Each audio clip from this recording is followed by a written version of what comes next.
Heather McDonald. Juicy Scoop. Hello and welcome to Juicy Scoop. I've got Luann, the Countess, Real Housewives of New York, author, cabaret star. Yes, she is. Luann, how are you? I'm great. I'm actually in upstate New York. Now, Beautiful. I went for a walk this morning, for a hike. That's what I love up here. The hiking is amazing. So are you in the roundhouse that we've seen on the show? I'm in the roundhouse. Okay, awesome. Your kitchen looks beautiful. Look, this is the gardening Luann. This is the outfit I put. Oh my God. Just because I see you do a lot of like gardening and stuff around your house during the quarantine. So this is like the non-cabaret, just chilling. This just is Lou. Yeah. This is Lou, not the Countess. This is Lou at home. Yeah, gardening and like doing your thing. Yeah, and cooking a lot. You know, with the quarantine thing, God knows we've had to polish up our cooking skills, right? Yes.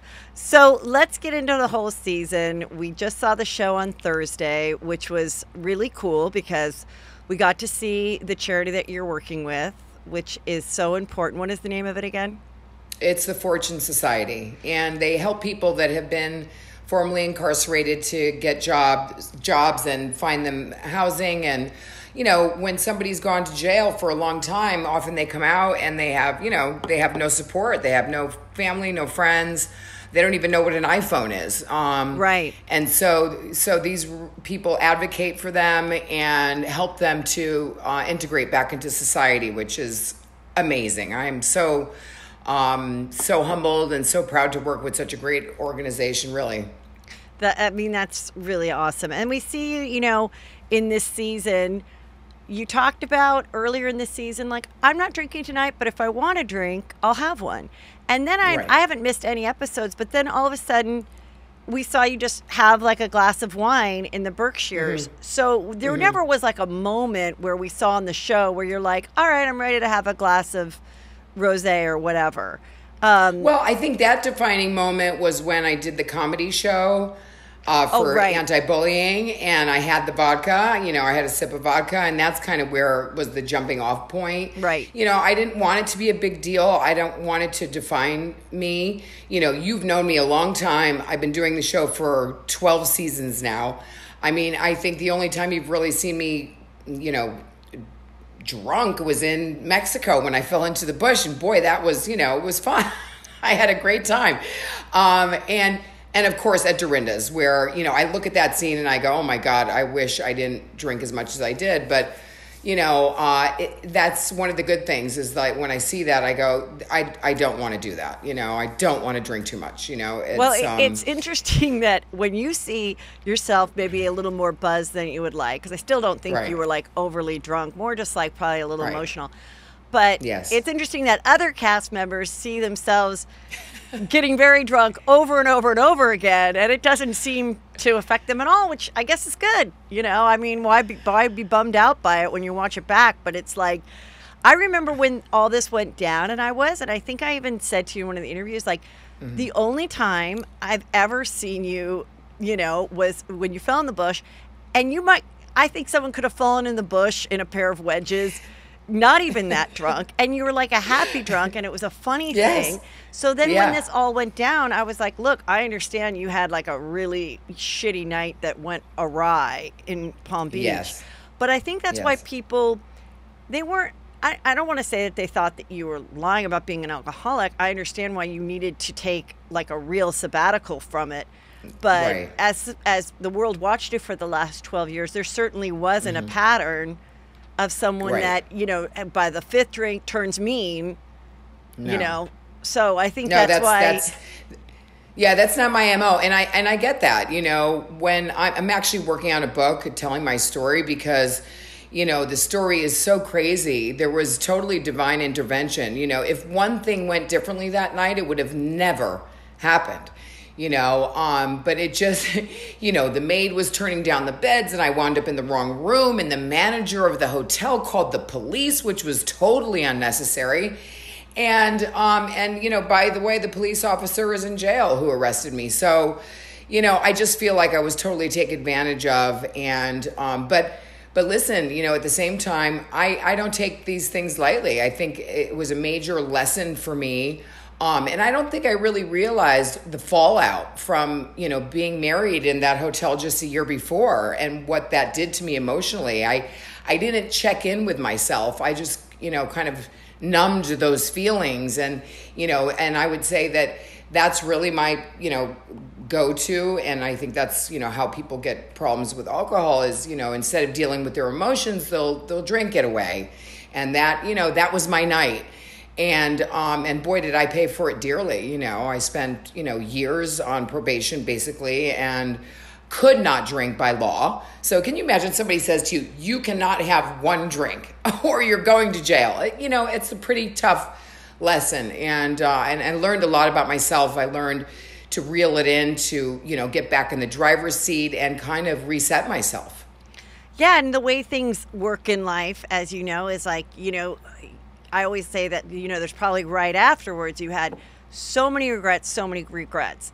But now a year and a half later, you're writing the book, you're looking back and you're like, no, actually probably everything happened the way it should for a reason, because it motivated you to really make the cabaret show have to be great. It gave you stories to tell. It gave, it was a triumph kind of a thing. You had to, had you been still socially drinking, maybe the show, would have suffered some. And, so it's like you always look back and you go, no, it may not show itself for a year or two, but everything does always show itself as like, no, this was, no one got hurt. And so it's like no one physically got hurt or something like a regret like that. Right. So well, luckily, I mean, my director called me because I started doing the cabaret before this whole thing happened to me. And he called me and he said, are you sure you want to do it? And I was like, yeah, I want to, but I'm scared to death and et cetera. And, and there was a lot of pressure to, be great, to be filming for a television show and to, to make it, the audience really respond to it. So there was a lot of pressure at that point. And, and I just had no idea that it would take off the way it did. Because I feel like, a couple of years ago, it's 2 years already, over 2 years that I've been doing the show. There was just kind of a void in the cabaret world. And I didn't really try to fill that void. It just kind of happened on its own, really. Yeah. And I think, okay, so let's get into the cabaret. So, a couple episodes ago, we see the Berkshires, people boozing it, and Sonia's buzzed, and it comes out that she doesn't feel she's getting paid what she should get paid, and they start attacking you. Do you want to talk a little bit about that? Because they asked about that. Now, I know how shows work. Yeah. And I know how... Right, you know how shows work. Tell me. And how expensive it is, and travel with people, which is usually why I don't. But even occasionally I'll have an opener. And then, and I pay for that person's flight and all this. And then sometimes I'll be like, I'm going to bring you. It's a good friend of mine. And then other times I'll say, I'm just going to go alone because it's like financially it doesn't make sense. So it seems to me like Sonia would do the shows when it was convenient, like when it's in a town she's going to be. Hey, come on, have some fun. And then they made it like she was your co-star and you're, paying. Not exactly. I mean, let's call it what it is. I mean, I love Sonia. I love to include her whenever I can, when I'm in New York, etc. I can't. The show is very expensive on the road. I travel with 10 people. I've got a musical director, a director, a touring team who, gets the venues and the stages ready for me. The musical director, Billy Stritch. I've got 10 people basically. And, when I first started, when Sonia was in the show, it was very small. I wasn't making a lot of money. And first of all, let me just tell you this. The director is the one who really decides what people get paid. And as you know, it's Broadway scale, and it is what it is. It's favored nations. Right. So I paid Sonia just as much as I pay a Michelle Buteau. And I don't know if you saw Watch What Happens Live. Yes. And Michelle's like, you paid her way too much. Yeah. Because let me tell you this. Michelle Buteau gets on the stage and she is a performer and she rocks it and she's amazing. Yeah, I know her. Sonia got up. I love her. She's funny. She takes off her dress, I as much as I love her, it's like, no, Yeah. And, it's like asking somebody to get paid to be on your podcast. It's like asking somebody to be paid to be on Watch What Happens Live. It's just, it's what it is. And I don't really decide it in the very beginning. It was really my director who was organizing the talent, paying the talent. That was really not my job. My job was to focus on being the cabaret star. And I just think in watching, I feel like, now I know Dorinda's been going through a hard time with the breakup in the Berkshire's house. But I mean, this season's been pretty shocking, awful behavior to several people. And I feel like, and I've had her on my show. I've always really liked Dorinda. But I kind of feel like she's not really happy it appears she's not happy when other people are doing other things. And I think there's a pattern of this. She obviously wasn't happy for Tinsley's, going forward with her relationship. She was very critical of the cabaret last season. And then you get past that. Then she starts to criticize you more that you're not, paying Sonia enough. And then just also, and we'll get into it later, but the Ramona birthday party, you know what? Fucking let her have a party. Really? If you're that much of a sourpuss, why don't you just not fucking come? She doesn't have to share her birthday with Sonia. She's hosting the party. It's kind of a funny thing. It always happens, during filming because that's when her birthday is. And she has these big birthday. And I kind of love doing my impression of her with I have some really great girlfriends. And, and it's like, so what? That's her thing. And I just was like, what do you think? Because it does sort of appear like that. Yeah. Well, I laughed so much when they started numbering the girlfriends. Yes. Girlfriend number. Number 50, and listen, it's her birthday. If she wants to blow it out and have all her girlfriends, let her do what she wants to do. I don't weigh in either way because I don't really care. Yeah. That's Ramona. That's not how I celebrate my birthday.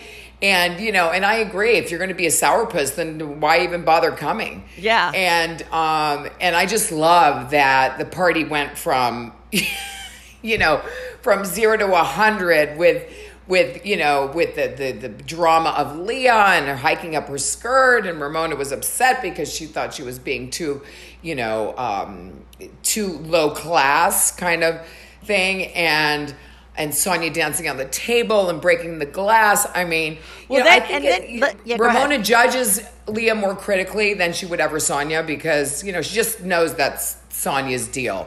But I think she's hard on Leah. But I mean, okay, so what time is this party? Is it a luncheon or is it an evening party? No, it's an evening party. Okay. So she gets on that glass thing, which, by the way she's crashing on it, some people don't know, but that is sort of a chic thing now that people are doing where they put glass in their living room floor and you actually are supposed to crack at it. I don't get it. But then Leah said on Watch What Happens Live that actually they had to take Dorinda because glass got in her foot or something. Oh, I don't know. There was something. Oh, maybe. There was somebody I remember it vaguely. It wasn't a big deal. Otherwise, we would have seen it on the show. Yeah, there was something where someone did step over, a piece of glass got in their shoe or something. And so she kind of straddles you and you're just kind of laughing. What was your thought? Did you think that Ramona would get that upset, or did you think it was pretty bad behavior? We were just having a good time. I mean, Leah, as you know, gets a little wild when she drinks. And so I'm just letting her ride me. Basically, I'm just like, woohoo, and we had these flowers over our heads and these, that room was over the top. I mean, what did you think of that room? Actually, I thought it looked kind of weird. I thought the red was kind of strange and the Ramona's living room, but it didn't really look like her living room.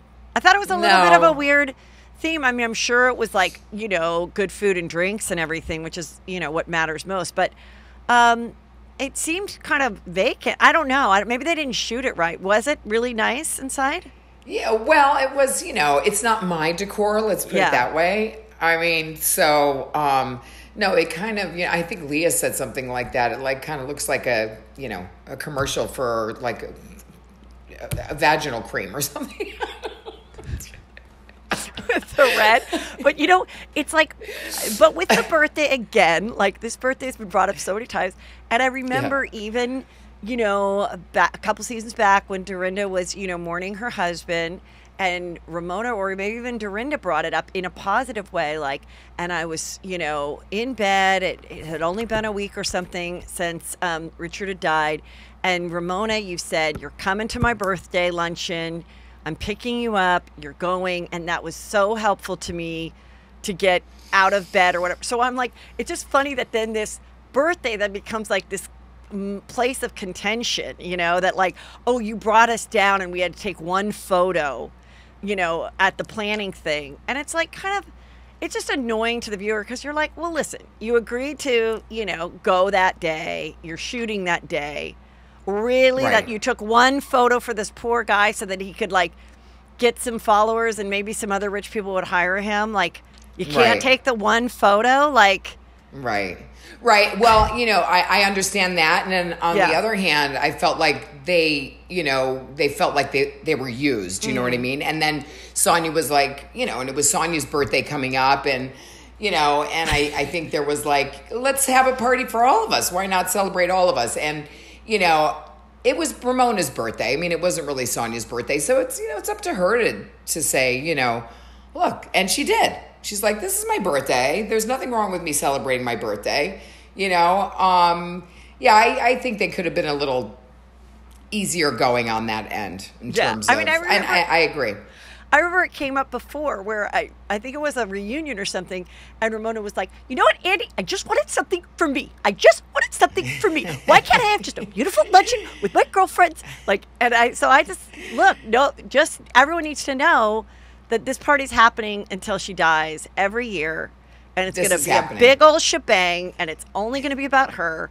And you better come on, better be there with bells on, or call it that day and say you're sick. I hope the next time around that we have some men action. You know what I mean? Why it's not? It's like, God, I love my girlfriends, but it's fun to have some game going on. Oh, let's speak about when you guys went, especially being single. Yeah, when you went to Newport. And you guys went out to dinner that night, and half of you were at the table, and the other half, Ramona, I think you were there too, we're talking to some guys. And again, I totally get that. I've been married forever, but like when I see you guys, it's like reminds me of if I wasn't married or before, and you're like, it's our night out. Can we make it a little fun? Like, we've been together all day in the fucking afternoon. Can I like have a little flirt, whatever? Exactly. And everyone's so like judgy of it. So, but what did you think of those guys? Because then later on it came out that one guy, the one that was like kind of annoyed with who was he annoyed with? There were the two guys. No, it was, there was a guy that came to the table later who I think took a little liking to me, and so he came to sit, but he was not in the scene. He was somebody who showed up later. Okay, but the two guys that were featured in the scene, so they obviously signed the release, featured to be in the scene. But then it came on. One of them was engaged. Engaged, and he was like some politician or something, someone found out. And, everybody, of course, does all the research. You probably thought, oh, sure, I'll be on this show, God, later on.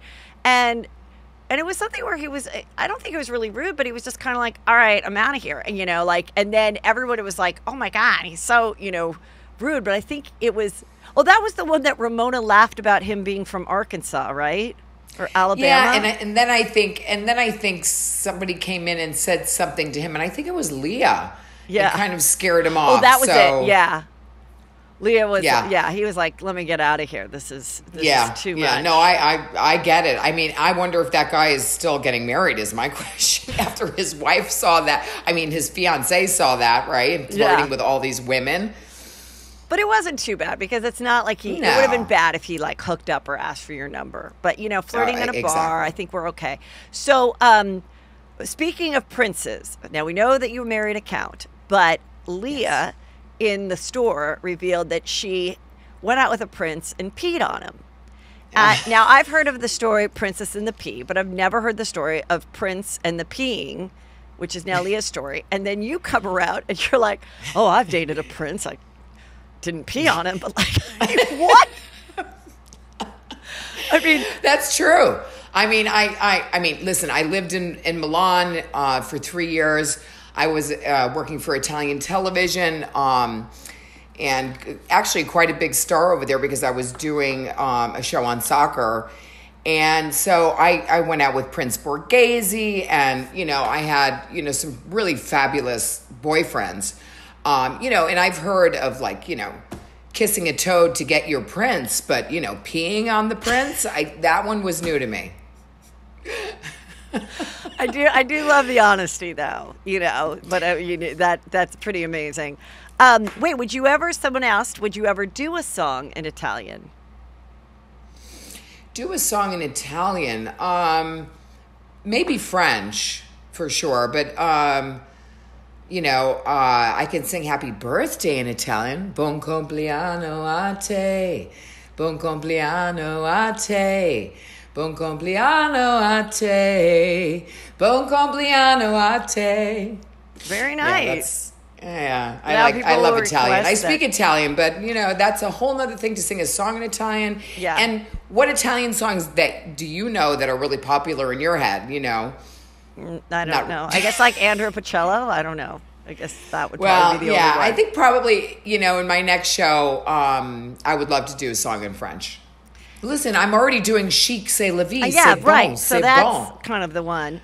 Now there is a rumor, and I don't know where I heard it, but that you were in talks or were approached about doing the lead of Roxy Hart in Chicago. Is that true? No, I was approached, but they wanted me to play Mama Morton. Oh, okay.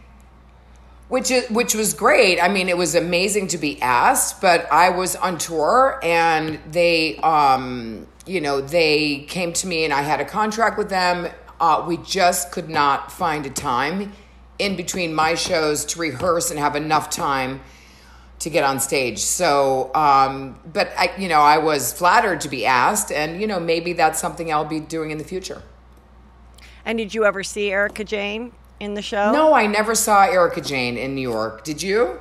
No, but I mean, everybody said she was great, She was great. Which doesn't surprise me because I can't imagine her doing anything but completely killing it and taking it seriously and stuff.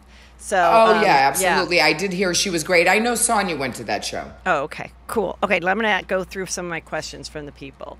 Now, have you kept in touch with Tinsley? Yes, Tinsley. We text each other. She had her birthday not too long ago, so I texted her for that. I'm very happy for her. I asked her if she was going to be around, this summer in the Hamptons at all, or if she was going to be in New York. So we've been texting back and forth. So do you, do you think she'll have a big wedding? I'm so happy for her. I think that, I think it's great. I think that, listen, she was in love with Scott, and I'm so glad that it worked out for her and that he finally, pulled up to the plate. And do you think that Dorinda was so critical because she felt that maybe Tinsley was hiding that part of her life from the show, which I feel like so oftentimes that's what pisses off the other cast members because they feel like... Yeah, I think that's what really pissed her off. I think that, per Dorinda... Right. She had been seeing him right along and kind of kept it hidden from us. And I think that's where the anger came from. That and the fact that she doesn't really like Scott. Oh, Dorinda doesn't? Even after she did the commercial and the elevator and everything. I think that's where it kind of went wrong. I think there was I think they did a trip together somewhere in the Middle East, and it didn't go as she thought it would. Well, so I think she learned a lot about Scott on that trip, and and I think was in a way trying to be protective, but it didn't look that way. But that makes a lot more sense in her defense. Yes. Because we're just seeing it like, Jesus, chick, let her do her thing. But I think we've all been on trips or we've been with someone that maybe behaved poorly with some friends, and we're like, oh, fuck, now they're never going to like him, or vice versa. And so I think that kind of makes a lot more sense, that. And do you think they're going to have a big wedding? I would imagine. I mean, being Tinsley, and I would imagine she'd probably have a big wedding. Yeah. So when you guys found out that she was going to be with him and leave the show, was that like weird? I mean, wasn't that kind of odd as far as like people leaving in the middle of the show? You know, I felt like she could have finished the show, but at the same time, I understand. You know, when I met the Count, I was living in Milan and I was working for Italian television, and sometimes the train comes by and the doors open and you got to get on. Otherwise, the doors close. And I think that's really important in life. Timing is everything. And I think when the timing is right, you got to jump. You know, I think you're totally right. And I felt like that with her too. I'm like, you knew she loved him. What would finishing out the season do anymore for her? She'd have to constantly defend him. Obviously, it's probably that kind of stress was spilling into their life together. And if they were going to make it work, it's like, I mean, we all know how hard it is on the boyfriends and the husbands on this show, you know? Right. So, and I feel like that, you know, it was time for her to make that leap of faith. Yeah, I'm happy for them. Okay, let's see. Let me see. And now I have some of these things you've already. What is it like with you and Bethenny now? Are you still in touch with Bethenny? No, I am not in touch with Bethenny. Listen, I wish her the best. We've been friends off and on for many years, so I don't hold any grudges. I'm just not that person. I don't hold grudges.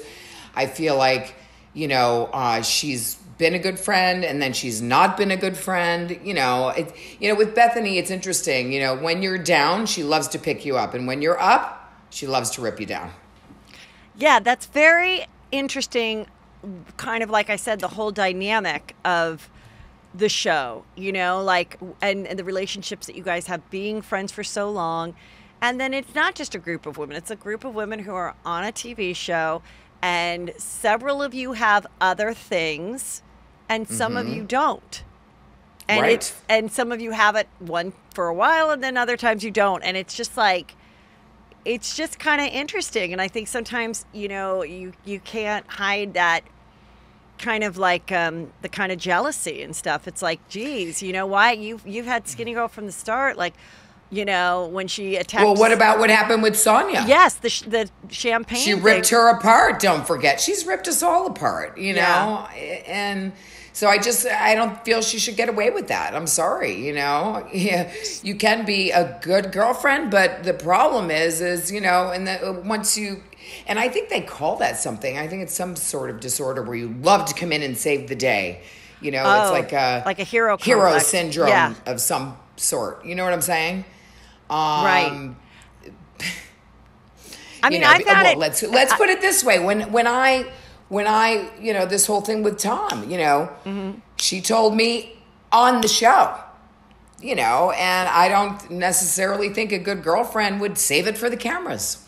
And even when you said, now that I'm thinking about when you said, please don't say it's about Tom, that was sort of, I would think, as castmates being like, she could have said, let's talk later or whatever, or something like, because you didn't know that she'd already revealed it to everybody else on camera. This was a great story for her, darling. So you're like, maybe we could talk, maybe we could talk about this later. What do you,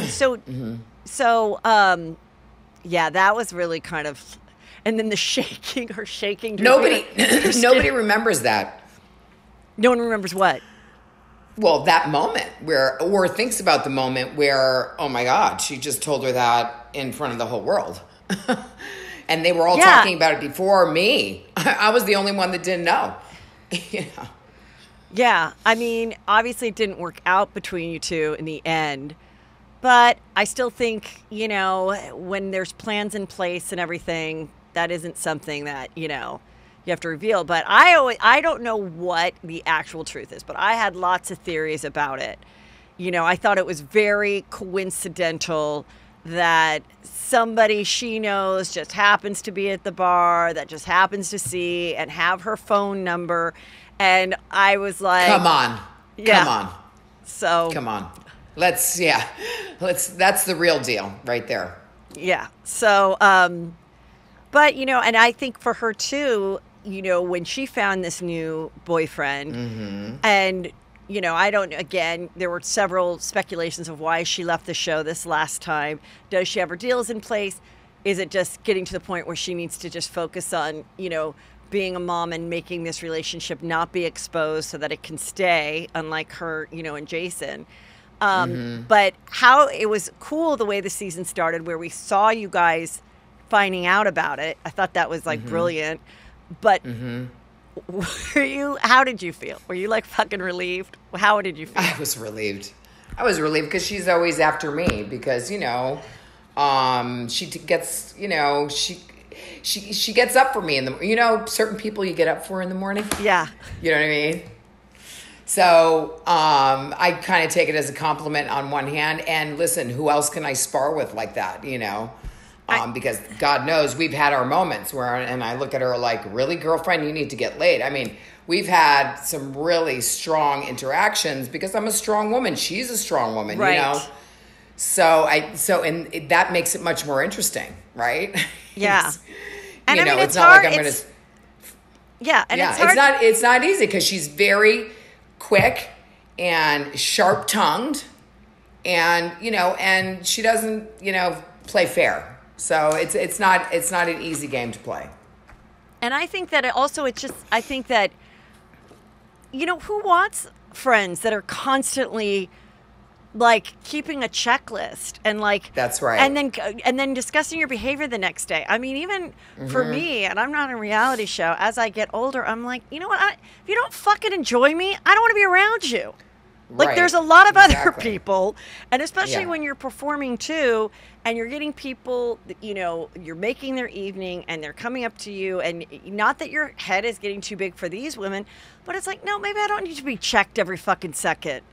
Maybe I just want to, like, enjoy my life, and, like, you know, like, I don't need you to tell me that, like, I flipped my hair in front of you when I was walking to the bathroom, and therefore I'm a rude bitch. Like, I'm not. Like, enough. Right.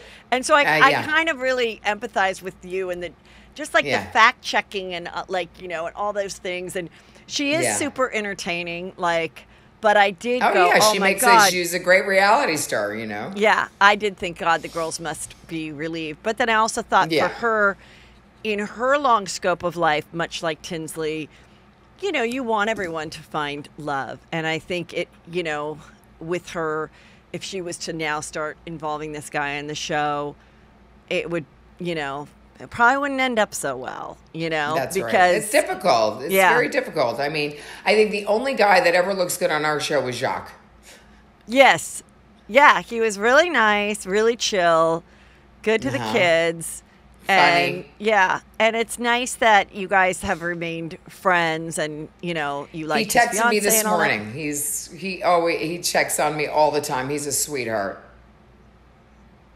Yeah, but it's true, you know. And then other husbands now, I feel like with Beverly Hills as well, after a few seasons, they're like, you know, not even showing up. And then the one that does show up gets all attacked, and you're like, look, we do kind of like to see the men. So maybe don't bully the one guy that's showing up, because, you know, if we're all trying to like make a good show here. Let me ask your opinion. Are you watching Beverly Hills at all? I catch it here and there. You know, I saw what's going on with Denise and let me get your opinion. You're unbiased. And Brandi. Yes. What do you think? You know, listen, you know, Brandi has not been on the show for years, right? I mean, and what a comeback. Let's talk about that. I mean, it's personal things that, you know, I guess that, you know, obviously Brandi needs a hook, and this was a great hook to get back into the Housewives, and I think that, you know, at Denise's expense. Yeah. I think I mean, obviously it's very juicy. It's, you know, it's exciting, whatever. But, you know, look, the thing is, only the two of them know what happened that night. I don't think she's denying that she came up and did the podcast and they hung out. But like this morning, I just noticed that that Brandi screen grabbed their conversation before she went up there, which goes along with what Brandi said, which was like, hey, Denise goes, hey, you want a hotel room next to Patrick Muldoon, the other star, or you can stay, my cottage is really big, you can stay with me to save money. And then Brandi goes, that's okay, I'll stay with you on the couch. And then Denise goes, okay, I'll see if they can get a cot. And she posts that, and everybody is like, and we've all slept with our friends. We've all shared a bed. Absolutely. And I've never gotten sexual with a girl. But if I did, who would know if we did or not except the two of us? There weren't cameras. So it's just like either you believe it or you don't. But the whole thing is, if that did happen, it's like, A, why did you kiss and tell? And then talk about breaking the girl code to take one of your songs. She broke the girl code. It's true. And that's what that's all about. I mean, for me is, I get it. I get why Brandi would do such a thing, but that's Brandi's MO. And at Denise's expense, she did break the girl code. And I think Denise should own it. And so what?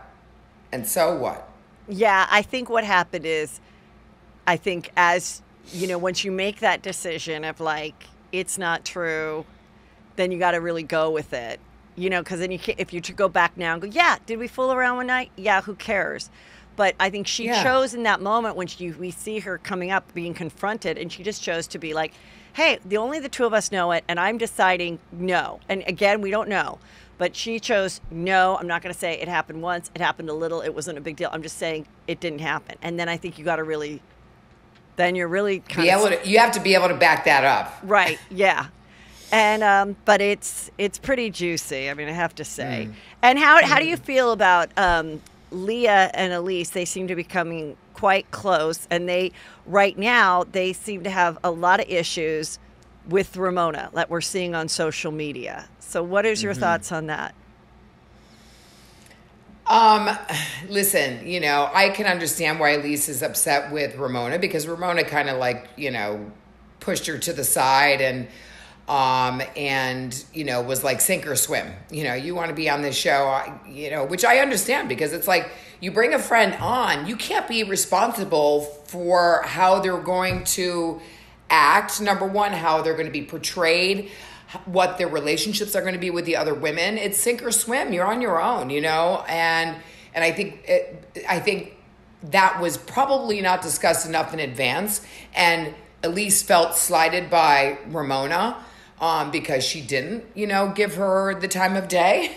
I mean, which I think was pretty awful on Ramona's part. It's like, especially when you first come into this group. Now, Elise, I've seen her socially a few times. I don't know her well. I've always thought, there's something going on there that I wasn't quite comfortable with. I don't know why. It's just my feeling, and I have a very good instinct about people. And so, I think that what she did with Leah is just, goes beyond. It's just, I think you shouldn't be talking about women like that. You should not be talking about women like that, Going back to the girl code. Like you mean about... Yeah, about her bout with bowels, incontinence, let's call it that. Yeah, I mean, that is pretty awful and embarrassing. And it's awful and embarrassing, and it just lowers the level of our show. That I don't, this is not New York. I mean, we don't talk about women like that, it's about respect. It's about, some things are just dear, and you do not talk about them. And I think incontinence is dear. And unfortunately for unfortunately for Ramona being on the show for so long, there has she's incontinent. First of all, 12 years of Housewives has made her incontinent. Yeah, I mean, there was the issue when you guys were in Colombia, which sounds like everyone had that issue. Okay, where everybody got sick, so she wasn't the only one. Then not being able to flush the toilet, which is totally something that would happen to me, that I would be terrified of Dorinda and terrified if I couldn't flush the little toilet. So it's like, come on, we haven't really seen her really do that. So it's like, yeah, that is kind of mean. But let me ask you, because you kind of were in that same situation last year, in that you were the one that knew Barbara before. And you brought Barbara in, and you're in Miami, and you're struggling to stay sober. You have a show coming up. You're in Miami, and you're like, okay, I'm going to go for a walk, or meaning that I'm going to go for a swim on the beach. And it became perceived as you just, not being a good friend to Barbara. And it was like, I think it was kind of the same thing. Like, oh, well, I thought I brought you on the show. Like, it's not, why can't you like socialize? And even Bethenny said that to Barbara. Hey, get in the game, put on a bathing suit, hang out by the lounge chairs with the cameras and start having conversations. And, but I mean, I understand how stressful it would be for someone, that enters into this world that's never been on TV before, never been in the limelight. And psychologically, it's got to be difficult, Well, listen, I mean, I got so much flack for that. I mean, when Ramona was going off every 5 minutes to meet somebody else at a different hotel, everybody was doing their thing. I had a show at the Jackie Gleason Theater. It was a big deal. Yeah. And don't tell me any of those women would not have wanted to go down and see their poster on the theater of the Jackie Gleason Theater. It's iconic, that theater, And so I just feel like there was a lot of jealousy there. There was. And I'm like, wait a minute. And I said this, look, it's so rare that you're in the city where you're having a show a few weeks in the future, that you're actually there in person. You would be insane not to take photos and post about it, so that if there are any tickets left, you have another fresh post where you're actually in front of the theater. I can't believe I'm going to be back here in 2 weeks. And for them to be like, 100%. Oh, really? She had to go by her. Like, oh, really? Like, if it wasn't Dorinda's aerobic class, she wouldn't have, walked over and took a photo. Come on. It's just, that's what I'm talking about. Just the constant, the checking was just disturbing. And then when, and then I'm sitting there on the beach relaxing, finally get one moment to be by myself, go for a swim. Because do you think anybody went for a swim the whole time we were in Miami? Outside of the pool? No, I like to swim in the ocean. Yeah. So I took a moment after, Sonia lost it by the pool for some reason. She didn't want sand in her toes. Well, we're at the beach.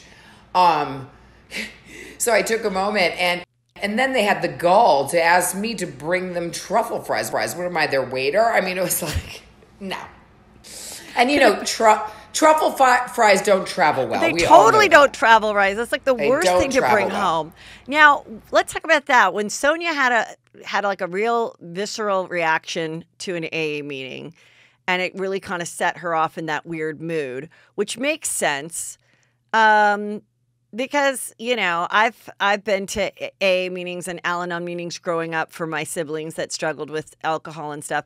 And it's weird. You hear some shit. You see some sadness, And I think she was very, I don't know, sort of triggered by it or something. And, and for you, you're like, oh, okay, okay, sorry you felt that way. Whatever. I'm going to go for a swim on the beach. And they're like...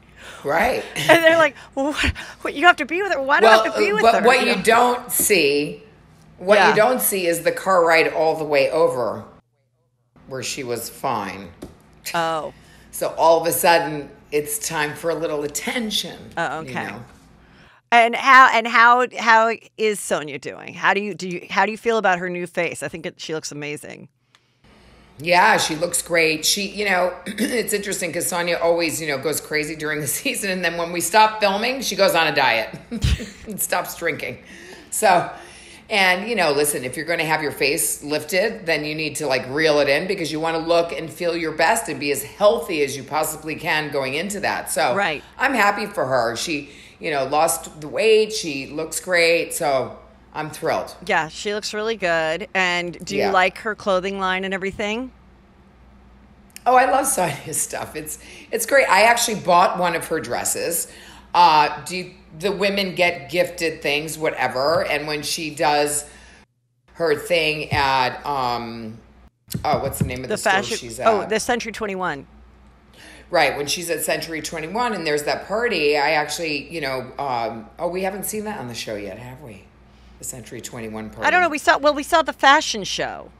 And we saw we haven't seen this. Okay, so we have something coming up. I can't tell you. Okay, so something good is coming up. Okay. I'm supportive of her, yes. of Sonia. And we know that you were a nurse before you were an actress and everything. Mm-hmm. I mean, that's pretty amazing. Does that still... it's funny that you mentioned that because I recently I've been in the Hamptons most of the time. I just came up here because my family is in Woodstock. And there was an ad in the local newspaper in the Hamptons for someone to look after their 88-year-old mother. So I answered it, and so now I've been looking after this woman who's lovely. I went to nursing school, and I was, for the most part, a geriatric nurse. I love the elderly because I never really knew my grandparents, and they died quite young, and they were in Canada, and so I just have a love affair for the elderly, and so I'm, listen, with COVID and everything else, I just wanted to do something more with my time, and so I've been helping her every week. Wait, that is awesome, Luann. I don't think anyone would suspect that or know that. Okay, here's some funny questions. Which was worse, the fish room or the lower level at Ramona's? Oh, the lower level. Okay, I love that. And what did you think about when they said we're going to change all your taglines mid-season? Were you excited for it? I thought it was kind of a fun break and to have you guys come back. Yeah, it was a fun break because, there was a break. There was like a 2-week break. Yeah. And, and as you get into the middle of the season, kind of the trajectory changes also. So I feel like it freshened it up and it was a good thing. Yeah. Some of the taglines I like better than others, but I think yours was good. They're fun, like I always think it's like funny. It adds to it. Let's see. I think I got everything. Yeah. Good. Yeah, because you gotta go. Okay, so I want to talk to you. So I want to say thank you so much for my care package. I really love the skincare. Good. Good. Tell everybody a little bit about it and how you got involved. Well, listen, Sonage is a French brand. It's been around for 25 years, used by anestheticians and spas, etc. And I've, been a big fan for years. And Sonage means she looks good for her age in French. Elle est bien pour son âge is the name. And I love their products, so I did a collaboration with them to put together a skincare survival kit, basically, which are my go-to products that I love and use every day. So, you have the face wash and the tonic and the glycolic peel pads, which are amazing. Love those. The souffle cream smells just like it sounds. Did you yes, try I've it? been Did you using like them? It's great because you wash your face and then you've got like all this stuff still on there. So yes. I think the product is fantastic. It smells delicious. Yes, it does. And and I wanted to make it day and night easy. It's always like, what cream do I use? What, tonic and etc. So it's one easy to use kit that are my go-to products. So, and it's all botanical, cruelty-free. So the products are really amazing and made right in the U.S. So. Oh, really? That's awesome. Well, I've been using it for the last couple of weeks. Yeah, they're made in California. Oh, good. I've been using it in the last couple of weeks. Good. I really like it. I feel like very moisturized, but I also feel like there's a little bit of a tightening feel to it. So awesome. I love it, and I want to thank you for that. And so everybody. Oh my gosh, I'm so glad. I hope we get back to performing soon. Who knows? Me too. I am, I have a show October 3rd in Boston. I don't know if I'm going to be able to keep that date, but lots of dates coming up in 2021. Yes. And so, I'm hopeful. I hope everybody stays safe and well and feeling Giovanni. Yes, absolutely. So I can't wait to keep watching the rest of the season. Oh my God, I forgot to tell you, I have a new song coming out. Oh, you do? Are we going to see it on the show, or are we going to hear it just You're going to see it on the show, and it's coming out in August. It's called Viva La Diva. I love it. It should be fun. Yeah, with Desmond Childs, who did Living La Vida Loca, Living on a Prayer. So major producer, and I'm thrilled. I can't wait for you to hear it. Oh, well, that's great. Okay, well, thank you so much. I'm going to just... Yeah. So everybody follow Lou, obviously, Countess Luann. Follow when the shows start happening again. And, of course, watch Real Housewives of New York. I love you. Thank you so much.